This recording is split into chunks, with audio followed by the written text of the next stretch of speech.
Où est-ce qu'il est, le petit bum? Hey Alan, cherche-les pas plus longtemps ton bum. Il est ici. Puis aujourd'hui, on restaure une Super Nintendo.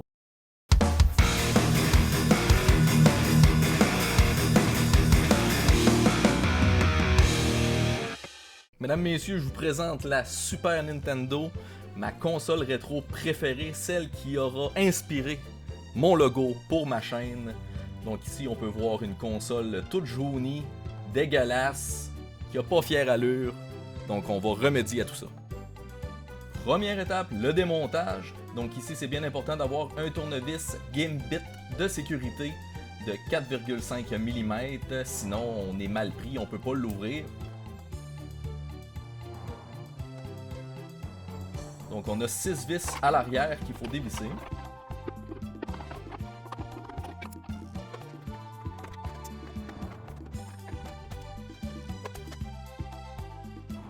Maintenant c'est là que la surprise embarque.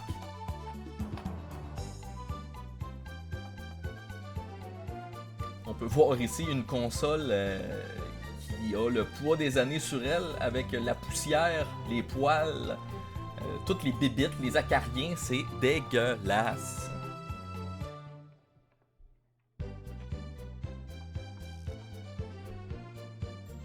S'il manque des cheveux sur la perruque à Gérard ici, on peut contribuer avec un beau bébu que j'ai trouvé.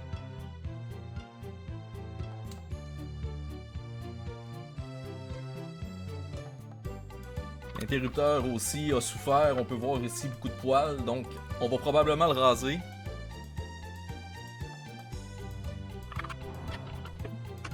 On continue ici avec le démontage de la carte mère.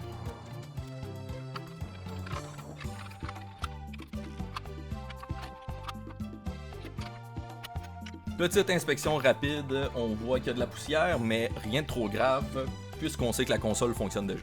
Regardez-moi le fond de cette carcasse de Super Nintendo. Le connecteur de cassette ici s'enlève, donc on va pouvoir le prendre et le mettre dans la machine à ultrasons pour le nettoyer. Nous avons ici le capot de la Super Nintendo, donc on dévisse toutes les vis qu'on voit justement pour retirer toutes les pièces de plastique pour pouvoir bien la nettoyer ensuite.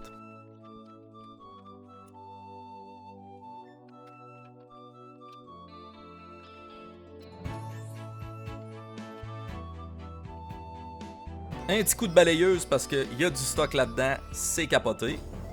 Le temps est venu de lui donner un bon bain. Compte tenu du fait qu'elle s'est probablement jamais lavée, ça va lui faire du bien.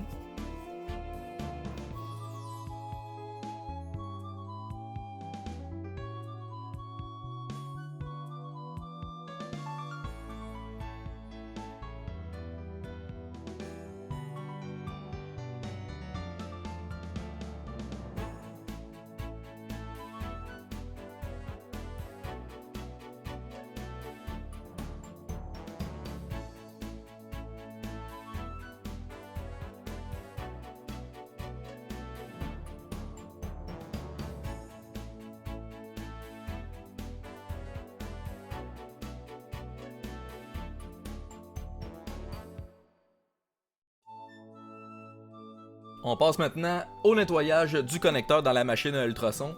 Ici, vous pouvez voir que j'utilise de l'eau distillée. Donc, on remplit le bac.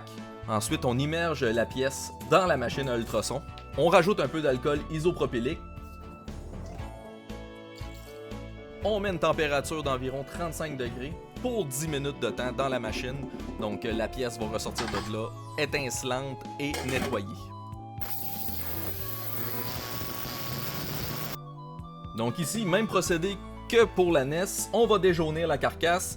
Donc je vous épargne les détails, mais on va la mettre dans mon bac à ultraviolet, une couple d'heures, puis ensuite on va voir le beau résultat.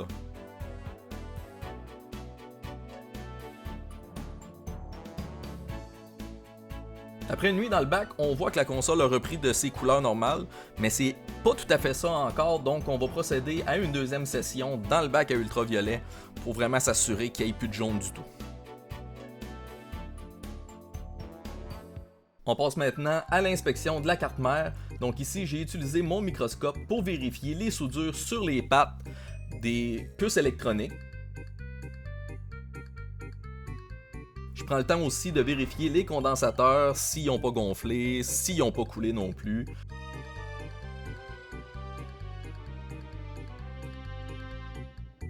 On peut voir à certains endroits que la carte mère est sale. On va régler le tout avec un peu d'alcool isopropylique et une brosse à dents en frottant pas trop fort. Je vérifie ici également le connecteur à cartouche pour m'assurer qu'il n'est pas trop sale et qu'il n'y a rien de brisé à l'intérieur. À l'aide d'une brosse à dents et de l'alcool isopropylique, on nettoie tous les circuits imprimés, on enlève les résidus de flux à souder, on s'assure que tout soit bien propre avant de remonter la console.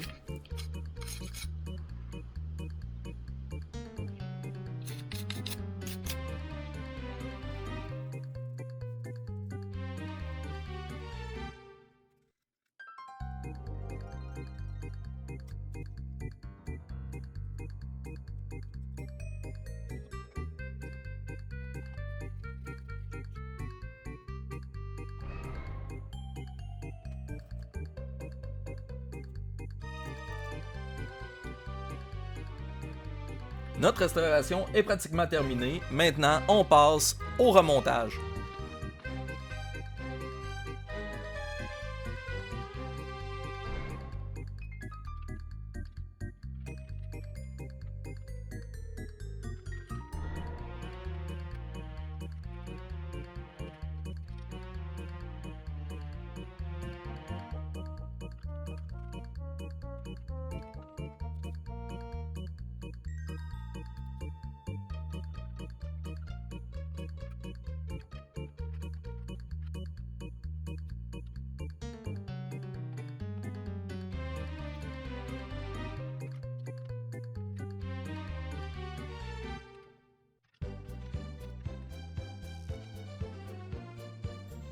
Notre Super Nintendo est terminé d'être remonté.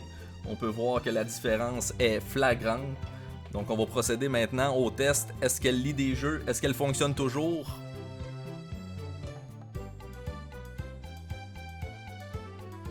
Il est temps de tester tout ça avec un jeu de baseball puisque c'est les séries mondiales. Go Toronto, go! Donc est-ce que ça va fonctionner?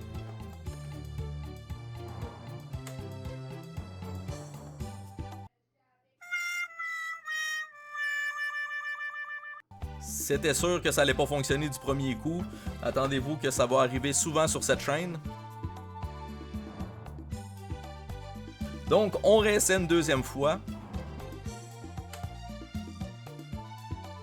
Tout est fonctionnel, la console a un beau look, elle est prête pour aller danser au bal ce soir. Donc, on peut dire que c'est un projet qui est terminé.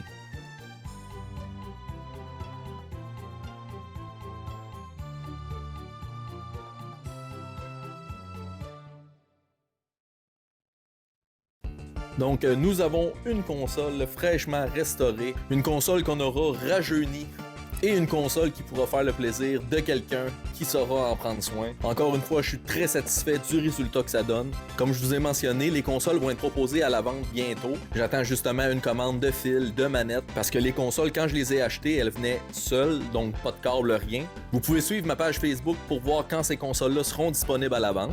Je vous remercie beaucoup de me suivre dans mes péripéties, dans mes aventures. J'espère que c'est du contenu qui vous plaît. Si c'est le cas, n'hésitez pas de partager avec votre entourage. Dans la prochaine vidéo, on va s'attaquer à une autre console qu'on va restaurer parce qu'elle fonctionne déjà. Donc, soyez à l'affût. Merci de m'avoir écouté. Passez une belle journée. Bye bye.